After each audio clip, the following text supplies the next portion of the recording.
കൽപ്പാത്തി രഥോത്സവം കാണുന്നതിന് വേണ്ടിയുള്ള എൻ്റെ യാത്രയുടെ ഭാഗമായി ഇപ്പോൾ ഷൊർണൂർ റെയിൽവേ സ്റ്റേഷനിലാണ് ഞാനുള്ളത്. അങ്ങനെ കൽപ്പാത്തി രഥോത്സവം കാണുന്നതിന് വേണ്ടി പാലക്കാട് ലക്ഷ്യമാക്കി നീങ്ങുകയാണ്. പാലക്കാട് ജില്ലയിലെ ഹരിതഭൂമിയിൽ കൽപ്പാത്തി എന്ന മനോഹരമായ ഒരു ഗ്രാമമുണ്ട്. ഇതിന് കൽപ്പാത്തി എന്ന പേര് വന്നതിന് പിന്നിൽ ഒരു ഐതിഹ്യമുണ്ട്. കഥ പറയാം. ഏകദേശം 700 വർഷങ്ങൾക്ക് മുമ്പ് ലക്ഷ്മി അമ്മാളു എന്ന ബ്രാഹ്മണ സ്ത്രീ ഉണ്ടായിരുന്നു. വിധവയായ ലക്ഷ്മി അമ്മാളു കാശിയിലേക്ക് ഒരു ദീർഘയാത്ര പുറപ്പെട്ടു. അവിടെ വെച്ച് വിഷ്ണുനാഥനെ ദർശനം നടത്തി. ഈ കാണുന്നതാണ് ആത്മനിർവൃതി, കാശിയുടെ പാതി. ഭക്തിയുടെ ആത്മനിർവൃതിയിൽ ലക്ഷ്മി അമ്മാളു അമ്മ ശിവലിംഗം ഇവിടേക്ക് കൊണ്ടുവന്നു. അങ്ങനെ ഈ പുഴയുടെ തീരത്ത് പ്രതിഷ്ഠിച്ചു.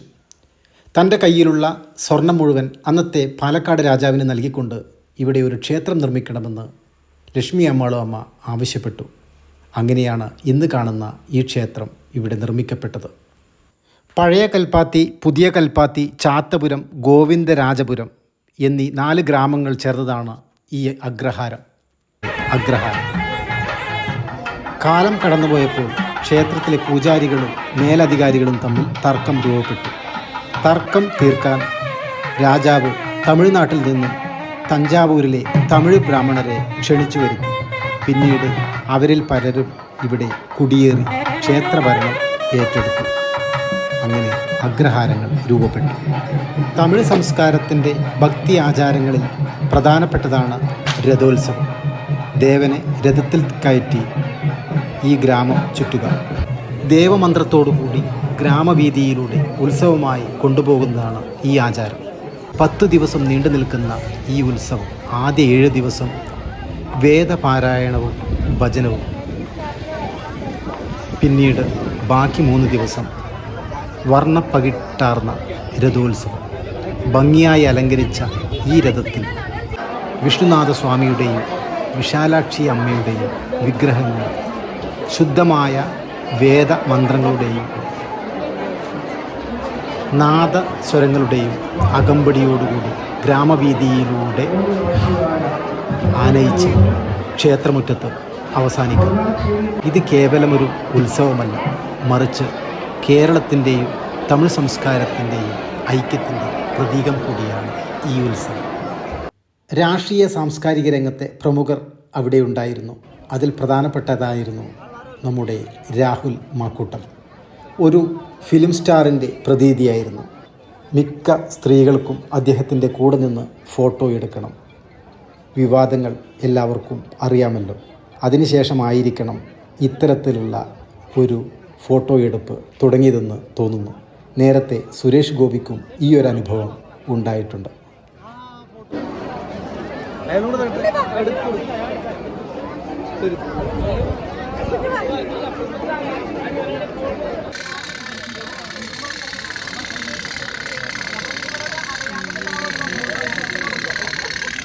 कितना बोलो?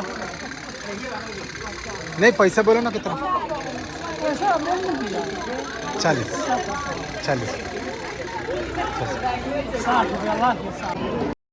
സമയം 1 മണി. നല്ല വിശപ്പ്. ഭോജനശാല അന്വേഷിച്ച് ഞാൻ ഇറങ്ങി. ടേസ്റ്റ് ഓഫ് കൽപ്പാത്തി ഒരു ബ്രാഹ്മണ കുടുംബം നടത്തുന്ന ഭോജനശാലയാണ്. നല്ല സസ്യാഹാരം. അങ്ങനെ 75 രൂപ കൊടുത്ത് ഒരു ഫുഡ് ഓർഡർ ചെയ്തു. അത് കഴിച്ച് നേരെ രഥത്തിൻ്റെ അടുത്തെത്തി. പൂക്കൾ കൊണ്ടും പച്ചക്കറി കൊണ്ടും പഴങ്ങൾ കൊണ്ടും അലങ്കരിച്ച കൂറ്റൻ രഥം.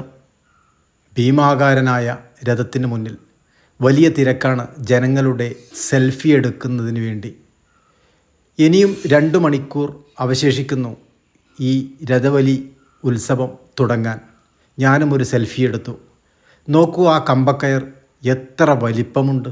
ഇത് 2 സൈഡിൽ നിന്നും സ്ത്രീകളും കുട്ടികളും പുരുഷന്മാരും ഒക്കെ വലിച്ചാണ് ഇതിനെ മുന്നോട്ടേക്ക് നീക്കേണ്ടത്. ഈ ഇടവേളയിൽ എനിക്ക് ചെറിയ ഒരു സമയം ലഭിച്ചു. അതിനിടയിൽ ഞാനൊരു പഴയ തമിഴ് ബ്രാഹ്മണനെ പരിചയപ്പെട്ടു. അദ്ദേഹത്തിൻ്റെ പേര് സുബ്രഹ്മണ്യം.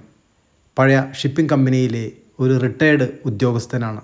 ദേവൻ്റെ തിരുക്കല്യാണം നടക്കും രാവിലെ.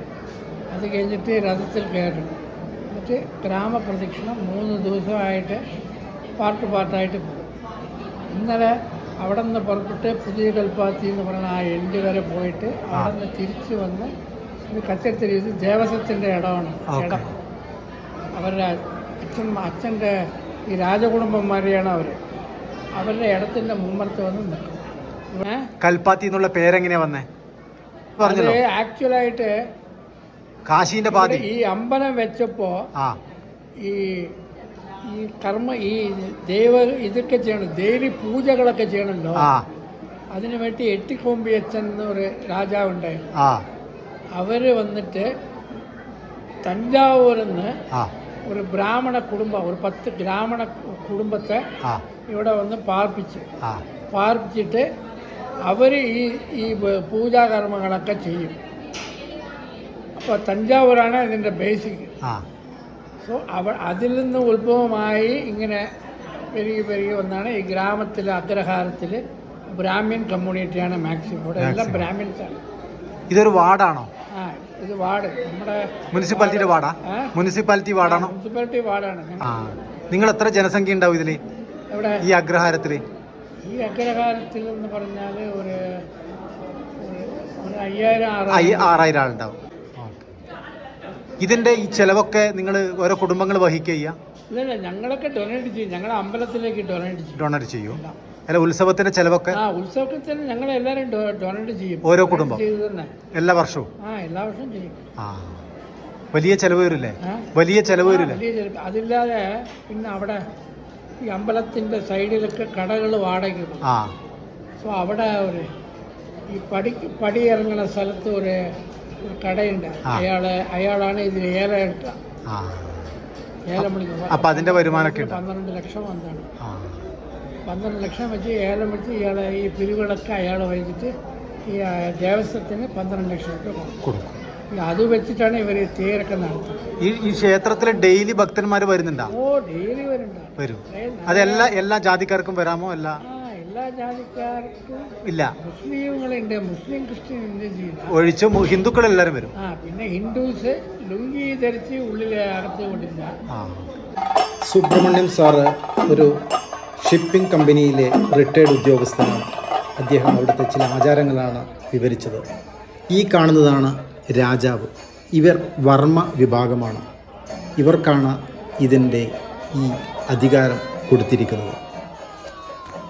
അങ്ങനെ രഥോത്സവം ആരംഭിക്കാനുള്ള ചടങ്ങ് ആരംഭിക്കുകയായി.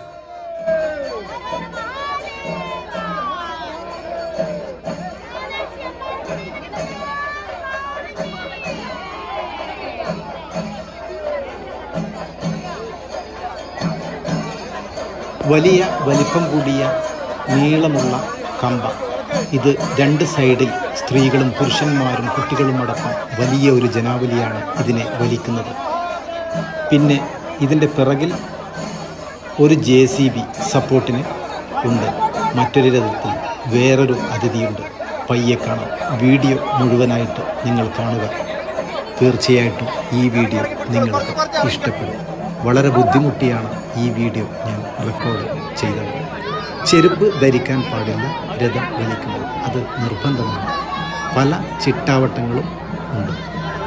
സ്ത്രീകളൊക്കെ വേദമന്ത്രങ്ങൾ ഉച്ചരിച്ച് അങ്ങനെ വലിക്കാനുള്ള തയ്യാറെടുപ്പിലാണ്. ഇതിനെ സ്റ്റാർട്ട് ചെയ്യണമെങ്കിൽ വലിയ ബുദ്ധിമുട്ട് തന്നെയാണ്. അതിനാണ് JCBയുടെ സഹായം.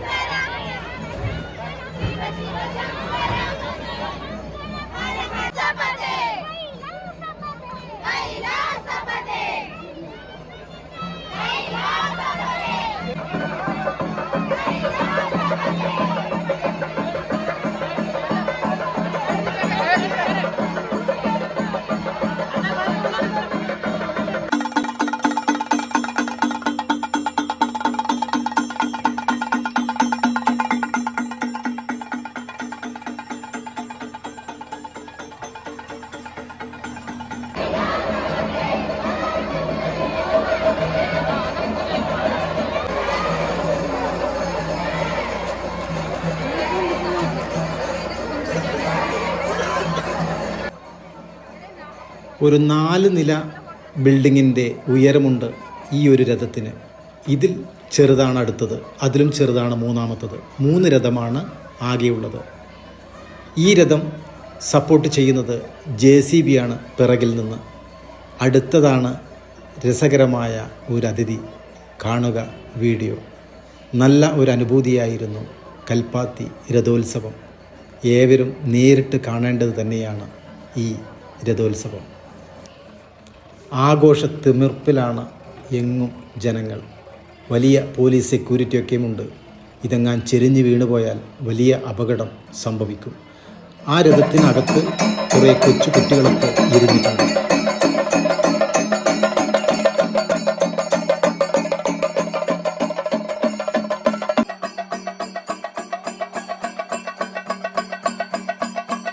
ഇതാണ് ഏറ്റവും വലിയ രഥം. ഇതിനകത്ത് ലക്ഷ്മി അമ്മാളുവിൻ്റെയും സ്വാമിനാഥൻ്റെയും വിഗ്രഹങ്ങളുണ്ട്. ഇതിനകത്ത് കൊച്ചു കുട്ടികളും ഇരിക്കുന്നുണ്ട്. ഇത് രണ്ടാമത്തെ രഥം. അല്പം വലിപ്പക്കുറവാണ് ഒന്നിനെ അപേക്ഷിച്ച്. ഇനി ഇതിനെ തള്ളുന്നത്, സഹായിക്കുന്നത് ഞാൻ നേരത്തെ പറഞ്ഞ ആ ഒരു അതിഥിയുണ്ട്, ആനയാണ് ഇതിനെ സപ്പോർട്ട് ചെയ്യുന്നത്, JCB അല്ല. നേരത്തെ ആനയായിരുന്നു ഇതിനെയൊക്കെ സപ്പോർട്ട് ചെയ്തിരുന്നത് JCB വരുന്നതിന് മുമ്പ്. എപ്പോഴാണ് ഇവരുടെ ആനയുടെയും JCBയുടെയും ആവശ്യമെന്ന് വെച്ചാൽ ഇത് നിന്ന് പോകും. അപ്പോൾ വലിച്ചാൽ നീങ്ങില്ല. അപ്പോൾ അവർ തള്ളിക്കൊടുത്തെങ്കിലേ ഇത് നീങ്ങുകയുള്ളൂ. പിന്നെ ടേണിങ്ങിലൊക്കെയാണ് ഇതിൻ്റെ റിസ്ക്. അപ്പോഴാണ് ആനയുടെയും JCBയുടെയും ഒക്കെ ആവശ്യം. കാരണം ഈ തെരുവത്തുനിന്ന് തിരിഞ്ഞ് പോകണം ക്ഷേത്രത്തിലേക്ക്. അവിടെയൊക്കെയാണ് ഇതിൻ്റെ റിസ്ക് നിലനിൽക്കുന്നത്.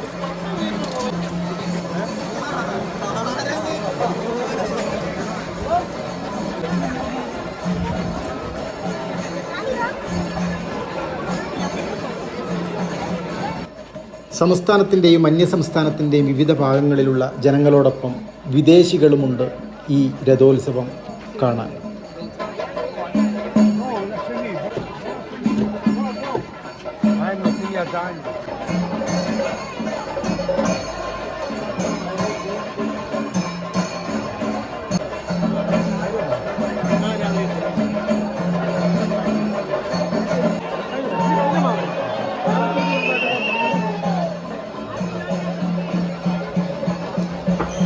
ഈ തെരുവിൻ്റെ ആദ്യത്തെ ടേണിങ്ങാണിത്. ഇവിടെയാണ് അല്പം റിസ്ക് ഉള്ളത്. കാരണം ഈ രഥത്തെ ഒന്ന് തിരിച്ച് കൊണ്ടുവരണം. ഇതിനകത്ത് മോട്ടോറോ മറ്റോ ഒന്നുമില്ല, എല്ലാം മാനുവലാണ്. ഇത് തിരിഞ്ഞു വരണമെങ്കിൽ JCBയുടെയോ ആനയുടെയോ സഹായമില്ലാതെ മുന്നോട്ട് പോകില്ല.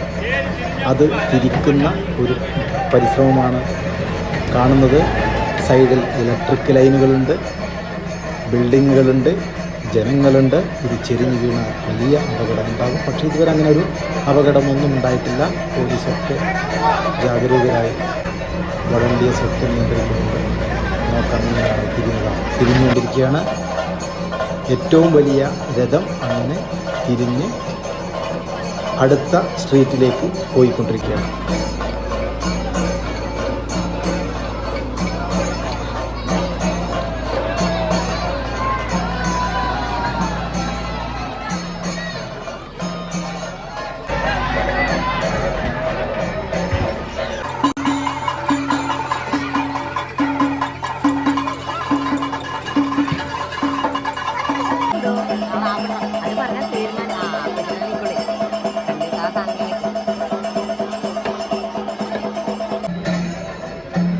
അങ്ങനെ നമ്മളെ കണ്ണൂർക്കാരനായ കണ്ണൂർ സർഫ് എന്നതിൻ്റെ വീഡിയോ നിങ്ങൾ ഇഷ്ടപ്പെടുന്നുണ്ടാവും.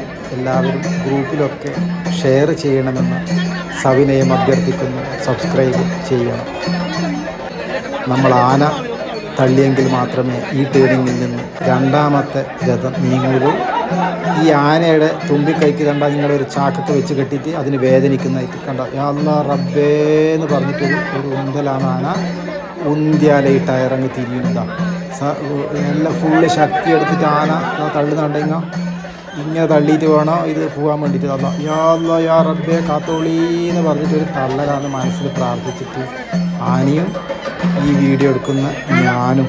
കാരണം അത്ര റിസ്കിൽ ഇത് റെക്കോർഡ് ചെയ്യുന്ന പോലീസിൻ്റെ ലാത്തീൻ്റെ ഇടയിൽ കാലിൻ്റെ ഇടക്കൂട്ട ഞാൻ ക്യാമറ വെച്ചിട്ട് പിടിക്കുന്നത് ആനൻ്റെ തുമ്പിക്കൈ അപ്പുറമുണ്ട്, കാലിപ്പുറമുണ്ട്. ഒരു ചവിട്ടിയ ഞാനും പോലീസും ലാത്തിയും എല്ലാം തെറിച്ച് അങ്ങ് പോവും.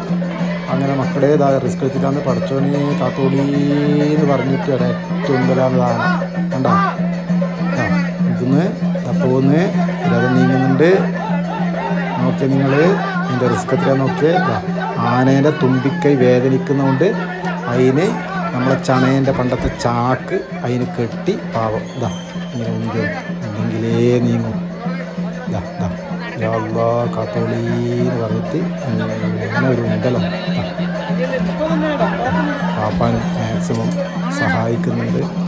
പോലീസുകാരെ കാലിൻ്റെ അടിയിലോട്ടായിട്ട് വിടാണ്ടിരിക്കുമ്പോൾ കാലിൻ്റെ അടിയിലോട്ട് ലാത്തിൻ്റെ ഇടയിലോട്ട് ഞാൻ ക്യാമറ ഇട്ടിട്ട് ഇങ്ങനെ പിടിക്കും. ഇതെങ്ങാൻ ആനക്കെങ്ങാൻ എന്തെങ്കിലും ദേഷ്യം വരും ഞാൻ ചെയ്തിട്ടുണ്ടെങ്കിൽ തീർന്നു കഥ. ഇതെല്ലാം ഞാൻ വളരെ റിസ്ക് എടുത്തിട്ടാണ് പഠിച്ചോനെ ഞാൻ പിടിക്കുന്നത്. എന്നിട്ട് ഉന്തലാണ്